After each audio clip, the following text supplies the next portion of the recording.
It was 2:37 a.m. in the middle of the night. A newly wedded couple, Tunde and Muna, were lying on their bed. The room was quiet. The fan turned slowly. The curtains danced gently. It looked like peace lived in that room. Until something strange happened. Tunde turned in his sleep and felt it. Wetness. Not just a small patch. The whole bed beneath him was soaked. He sat up fast. The bedsheet clung to his body. The smell hit his nose. Sharp, sour, strong. He turned slowly. Muna was lying beside him. Her back was turned. Her body was stiff like dry wood. Her nightgown was soaked too, sticking to her skin like glue. Her wrapper was wet. Even her hair was damp. Tunde touched her shoulder. "Muna," he whispered. She didn't answer. He blinked. Once, twice. Maybe he was dreaming. He touched her shoulder. "Muna," he said again. Still no answer. Tunde sat up fully now, confused, lost. His eyes looked around the bed again. He was sure now. This wasn't a spilled cup of water. This wasn't sweat. It was something else. Something shameful. Something a grown-up woman shouldn't be caught doing. Muna just lay there, eyes wide open, breathing slow, like a statue that could still feel pain. But deep down, she knew what happened. It had happened before, again and again. Only this time, she didn't wake up fast enough to hide it. This wasn't the first. Long before Tunde came into Muna's life, many men wanted her. Men from the church, men from the market, even married men. They all looked at her the same way, like honey they wanted to taste. Muna was beautiful in a quiet way. Her skin shone like ripe mango. Her eyes were soft like the sky just before rain. When she laughed, even tired men smiled. Some called her Queen Muna. Others called her the untouchable. But Muna had one rule, a strange rule, a rule that confused every man. She always said, "I don't sleep over," even when she agreed to walk in the dark with them, even when she allowed kisses behind quiet corners, even when she leaned on their chests and whispered sweet things. When night came, Muna would stand up and say, "It's time for me to go." And when they begged, she would smile and say gently, "I don't sleep over." At first, some men thought it was just pride. Some thought she was trying to play hard to get. Some even thought she was holy. But Muna was not proud. She was not playing. And she was not holy. She was hiding. Every night, before sleep, Muna would lock her door, close her windows, and sit quietly on her bed. Then she would open the bottom drawer of her wardrobe. Inside were her secret things. Adult diapers. Big ones. White ones. Some were folded like baby towels. Some were already layered with cloth pads. Some had pins. Some had tape. She would wear one, then another. Sometimes 3 at once. She would wrap herself tight like a parcel, hoping the night wouldn't win. Sometimes she added a thick towel between her legs. Sometimes she laid a rubber sheet on the bed before lying down. And always, she kept a bucket beside her bed, just in case. But no matter what she did, no matter how tight she wrapped herself, no matter how many layers she used, the bed always got wet, every single night. By morning, the sheets would be soaked, the diaper swollen, the towel useless, her thighs damp, her shame full, and every morning she would wake up before the sun, wash the sheets in silence, dry the rubber mat, spray perfume in the room, and fold the diapers back into the drawer. Then she would go outside and smile like nothing was wrong. But something was wrong, something deep, something quiet, and no one knew.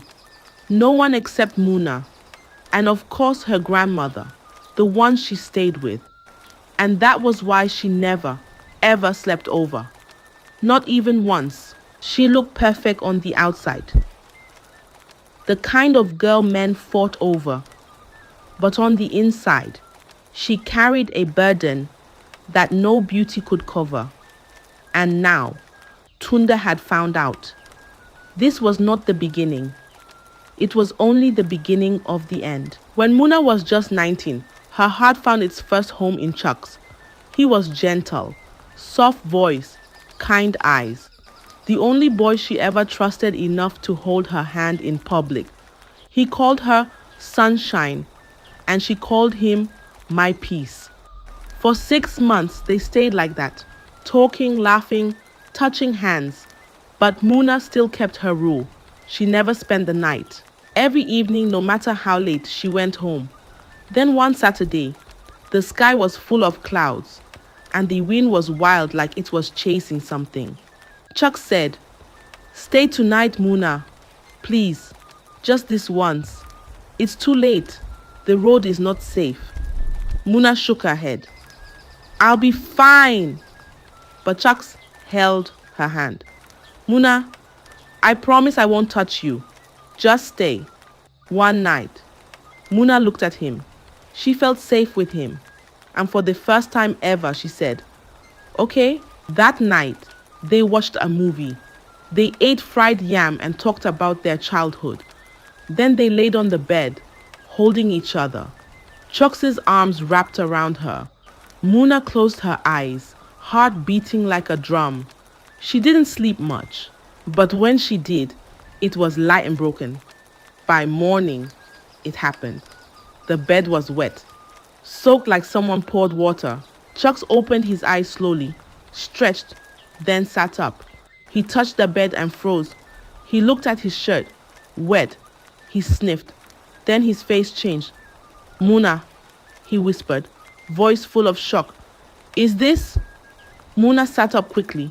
Her eyes were wide. Her face was pale. I'm sorry,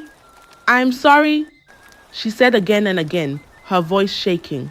She jumped off the bed, found a bucket, filled it with water, and began scrubbing the mattress like someone trying to erase a curse. Tears dropped from her chin to the floor. She didn't look at Chuck's. She couldn't. Chuck stood by the wall, watching, silent, confused, hurt. Muna, what is this? Are you sick? She didn't answer. She just kept scrubbing. The next day, she begged him not to tell anyone. Chuck said, "I won't," and he didn't. But after that, the calls came less often. The texts were short. His hugs were empty. And one day, he just stopped coming. Muna didn't ask why. She already knew. That was the first time she slept over, and the last time Chuck ever held her hand. That was the day Muna learned. No matter how soft a boy's words are, shame can still make him walk away. She went back to her grandmother's house, carrying her secret like a wet cloth on her back. Muna walked home slowly, her legs tired, her eyes heavy like rain clouds. When she reached the gate, Grandma was sitting outside, peeling okra. She looked up and smiled like she had been expecting her. "My child," she said. "Come in." Muna dropped her bag. Grandma didn't ask where she was coming from. She didn't ask why her face looked like tears had painted it all night. She just stood up and opened her arms. Muna ran into them. The hug was warm, but Muna's heart was still cold. Later that evening, Muna sat on the old wooden stool behind the house, the one under the mango tree. Her head was buried in her hands. The goats walked past her feet, but she didn't look up. "Grandma," she said softly, "I'm not a child anymore." Grandma kept washing bitterly beside her. "This thing I'm going through, it's not normal," Muna whispered. "It's not stress. It's not bad dreams. It started when I came here. When I started living with you." She lifted her face. Her eyes were red like charcoal fire. "When Daddy brought me after the divorce between him and my mom, that same month, I started wetting the bed. And since then, my daddy never returns for once, not even to come check on me. Her voice cracked. Her fingers pulled at her dress. I've tried. I've begged God, but it's not stopping. What's wrong with me, Grandma? Grandma didn't turn. Don't worry, she said. It will stop. With time, Muna frowned. That's what you said before. But Grandma just smiled again, eyes far away like she was watching something in the sky. She stood up, wiped her hands, and went inside the house. Muna sat alone.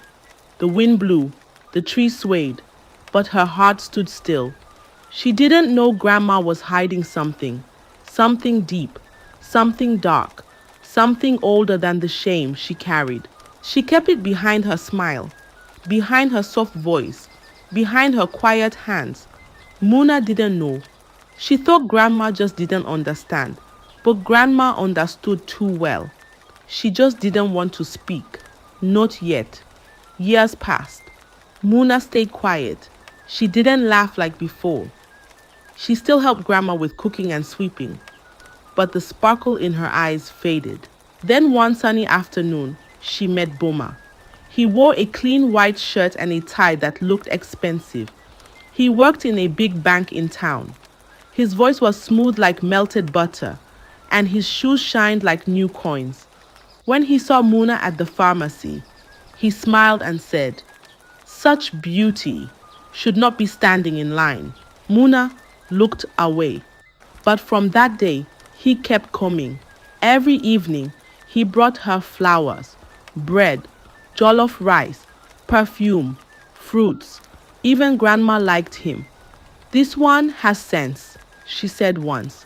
Boma didn't rush. He took his time, like a man reading a book slowly. One Sunday evening, he knelt near the mango tree with a small box. "Muna," he said, "marry me." Muna froze. Her stomach turned. She looked down, then up. "I have a condition," she said. "Sometimes I wet the bed." Boma blinked, but he didn't step back. "We'll manage it together," he said. "You're just human, and we all are not perfect. I mean, we all have something we're dealing with in secret." Muna's eyes filled with tears. She said yes. The wedding was big. The whole town came. Drums beat. People danced. Even Grandma smiled till her cheeks ached. But that night, Muna prepared herself like she was going to battle. In the bathroom, she wore a thick adult diaper. She folded 2 towels and laid them on her side of the bed. She placed a folded wrapper on top. Then she set an alarm for 2:30 a.m. She didn't sleep. She just watched the ceiling. But before she knew it, her eyes closed. And by morning, the bed was soaked. Before Boma could wake up, she cleaned everything fast. Used wipes. Used a hand dryer. Changed the towel. Next night, same thing. Third night, still the same. Muna smiled during the day, but every night her fear sat beside her, breathing on her neck, and her shame, it never slept. Muna became a night guard in her own marriage. Every night before bed, she laid her weapons, thick diaper, big towel, plastic sheet, wrapper, and perfume. She set 2 alarms, one for midnight, one for 2:30 a.m. When Boma slept, Muna stayed awake. When he turned, she stayed still. When the pee came, she rushed to clean it, like a thief hiding stolen food. Sometimes she didn't sleep on the bed at all. She laid a mat on the floor, put nylon under it, and wrapped herself like cassava in leaves. When Boma asked, "Why sleep on the floor?" she smiled. "My back hurts a little." For 3 weeks, she hid everything. Fast hands, quick wipes, silent cleaning. But one night, sleep caught her deep. The alarms rang. She didn't hear. The diaper filled. The towel soaked. The nylon overflowed. Everything was wet. Boma turned in his sleep and felt it. His hand touched the sheet. His eyes opened. He sniffed. His face changed. Muna was still sleeping. Her wrapper stuck to her like shame. Boma didn't speak. He rolled away and closed his eyes. In the morning, Muna woke up smiling. "Good morning," she said, like nothing happened. Boma didn't smile back. He sat on the bed, staring at the floor. "I thought I could do this," he said slowly. "But I can't." Muna's heart dropped. "I'm trying." "I know," he said. "But it's every night." The room has started smelling.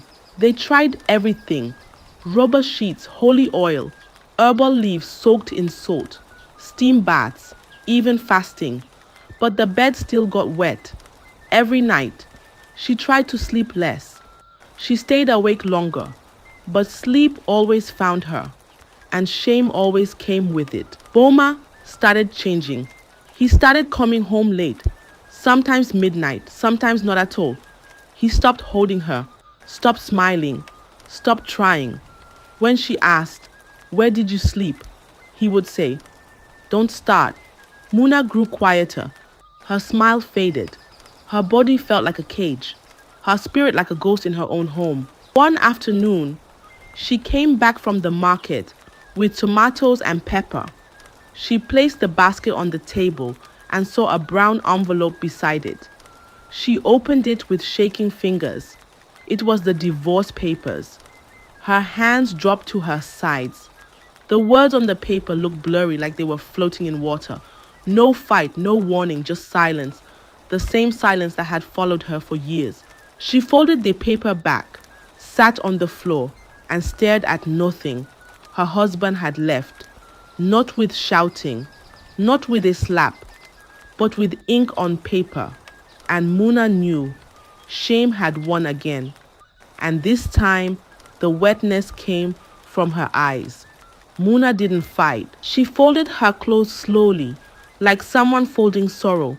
She placed her perfume wrapper and Bible inside her small bag. The wedding photo on the wall, she left it there, face down. Then she left. Her legs carried her back to the only place she knew, the house with rusted zinc and a cracked doorstep. Grandma's house. When she reached the compound, Grandma was sitting on a stool, peeling garden eggs. She looked up and saw Muna. She didn't ask anything. She just opened her arms. "Welcome, my child." Muna fell into the hug. Her chest broke open with sobs. Grandma held her, quiet, no questions. Later that evening, Muna sat on the bench under the guava tree. Her head was down. Her voice was low. "Grandma." "Yes?" "This thing is not ordinary." Grandma said nothing. "It started when I came here," Muna whispered. "Every night, just like that." Grandma kept peeling. Her hands didn't stop. "Maybe it's spiritual. Maybe I was cursed. But Grandma," she paused, "I feel like it's connected to this house." Grandma looked at the sky, then back at the bowl of golden eggs.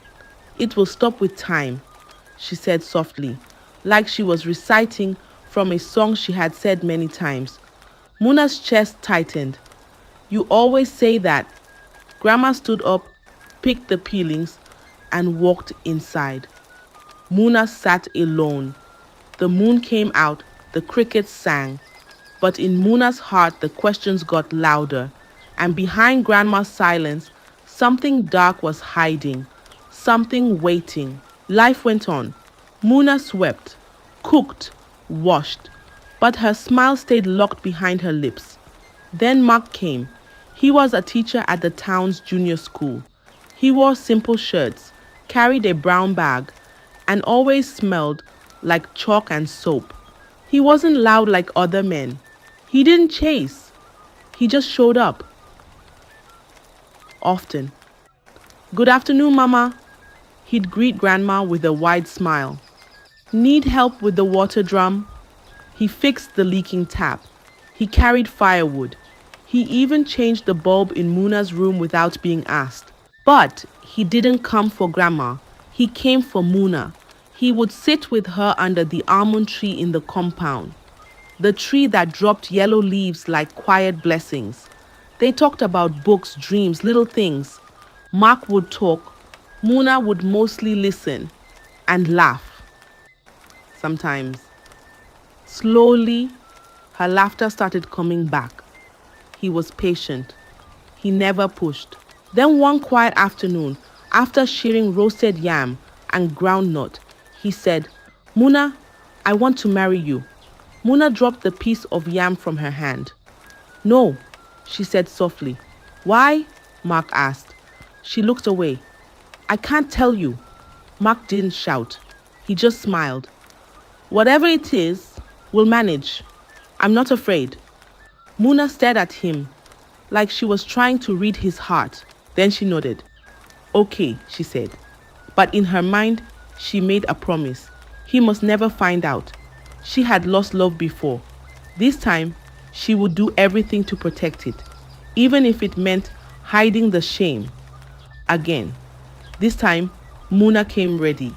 Every night, before lying beside Mark, she prepared like a warrior going to battle. She wore 2 thick adult diapers, one inside, one outside.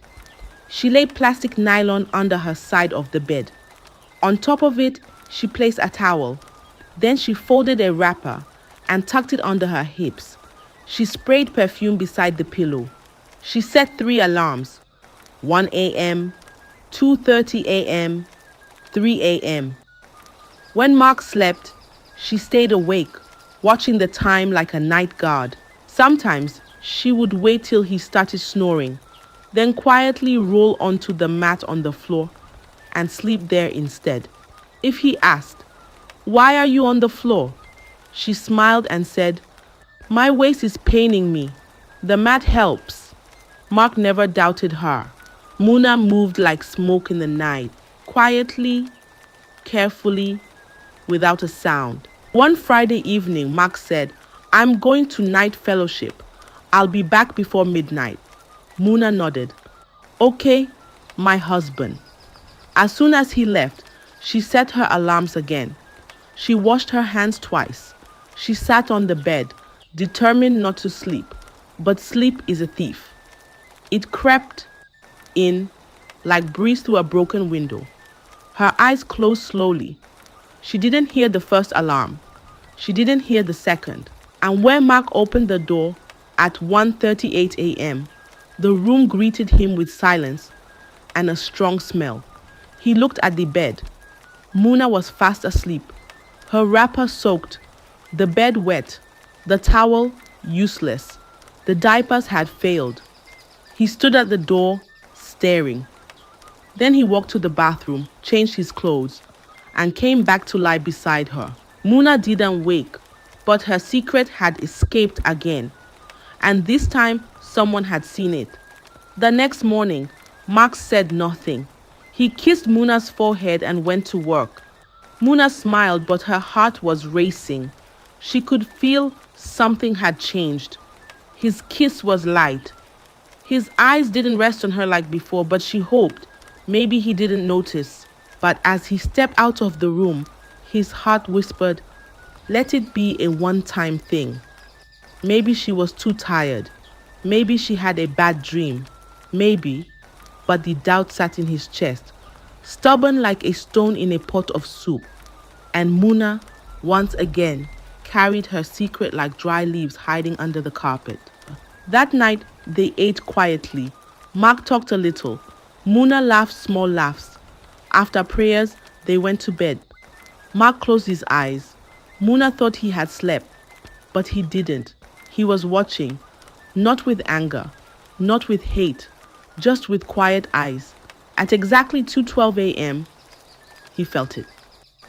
The bed grew warm beneath her. The sheet darkened. Muna stirred. She sat up quickly, touched the towel, soaked. The diaper had failed again. She didn't panic this time. She moved fast.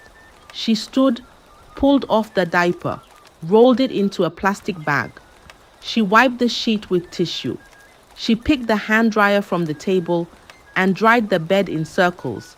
Mark closed his eyes halfway, pretending. She changed her towel, laid a fresh wrapper. wore another diaper. Then she slid back under the blanket like nothing happened. Mark stayed quiet.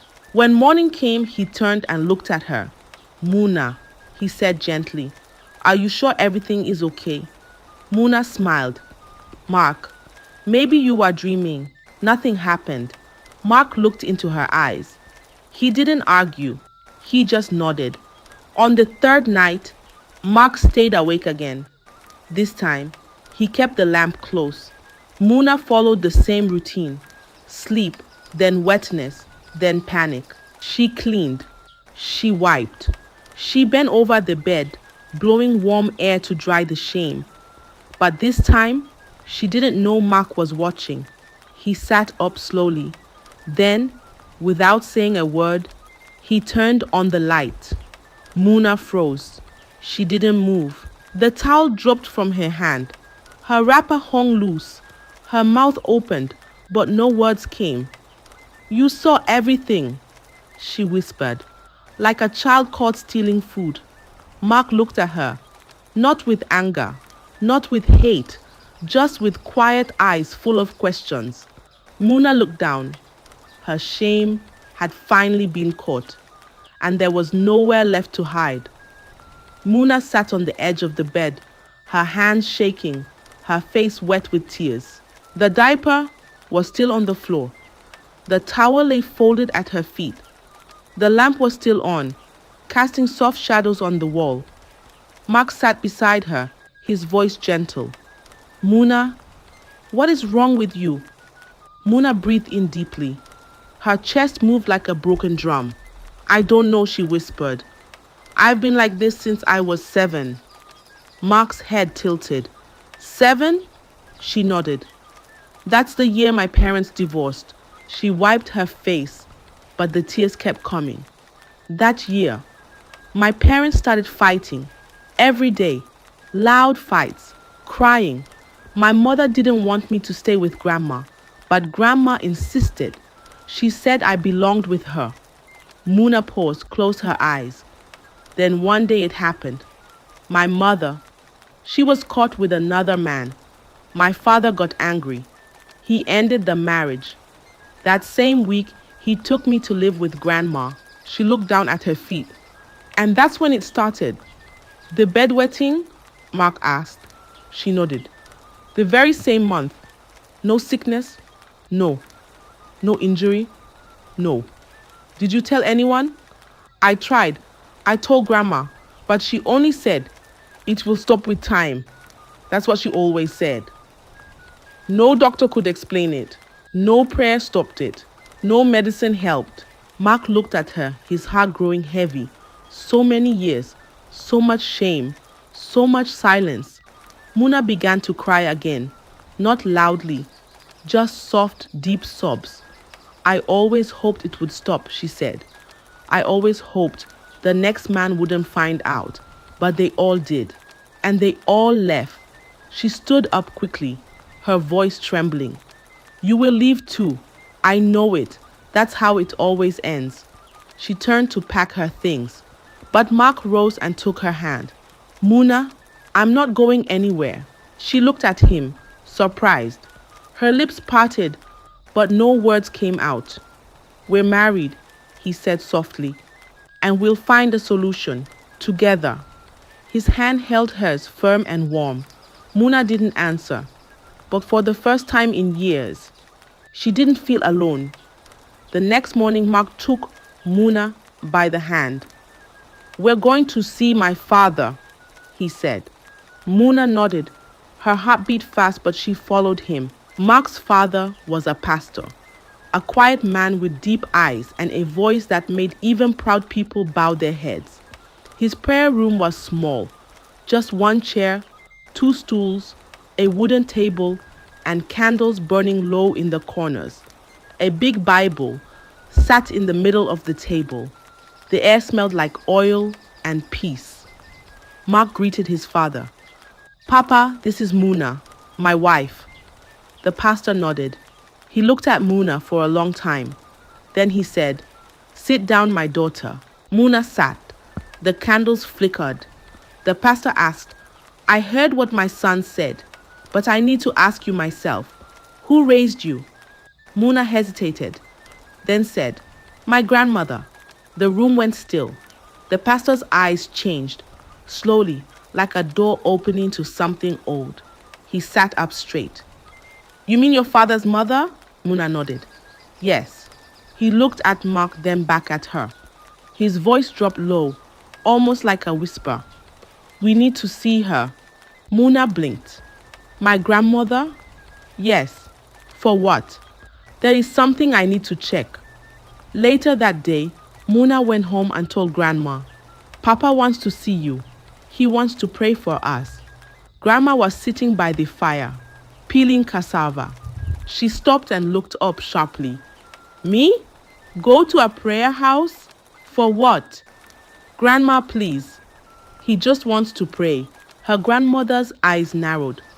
When have you ever seen me going to prayer houses? I don't do pastors. I don't need prayers. Muna frowned. But why? Grandma stood and wiped her hands. That man should mind his business. She walked into the house and closed the door hard. Muna stood outside, confused. Why was Grandma so afraid of one small prayer? Why did her hands shake just at the mention of the pastor? In her heart, Muna felt something shift. Something was not right. And now she knew for sure. Grandma was hiding something. Something dark. Something deep. The next morning, they didn't wait for permission. Mark, Muna, and the pastor got into the car and drove straight to Grandma's house. The compound was quiet. Birds were singing on the mango tree. A goat was tied near the steps, chewing lazily. Grandma was in the backyard, bending over a pot of boiling yam. When she saw them enter, with a Bible in the pastor's hand, her face changed. She dropped the spoon. She turned quickly, trying to slip through the back door. But the pastor raised his voice, strong and firm, like thunder in the sky. Stop there. She froze. The time has come. You must confess. Grandma turned slowly. Her eyes were sharp like broken glass. She pointed at Muna. Shame on you. You brought this man into my house. Look what you've become. A disgrace. Muna stepped back, her heart beating fast. Mark stood beside her. The pastor opened his Bible and began to pray. His voice grew louder, stronger, deeper. Every hidden thing must be revealed. Every darkness must come to light by the power of God. He took a small bottle from his pocket and sprinkled water into the air. The water touched Grandma's face. She screamed. Her hands flew to her head. Her knees bent. Her mouth opened, but no words came out at first. Then she began to shake, violently, like a tree caught in storm wind. Her eyes rolled back, white and wild. Her voice came out, loud and strange. Stop! I'll confess! I'll confess! She dropped to the ground, arms spread, shaking. Muna gasped.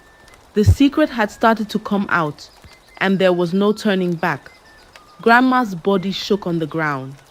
Her mouth opened wide, and a scream came out, sharp like a knife cutting through air. Then her voice changed, deep, not like her own. She cried out, loud and bitter. I cursed your parents' marriage.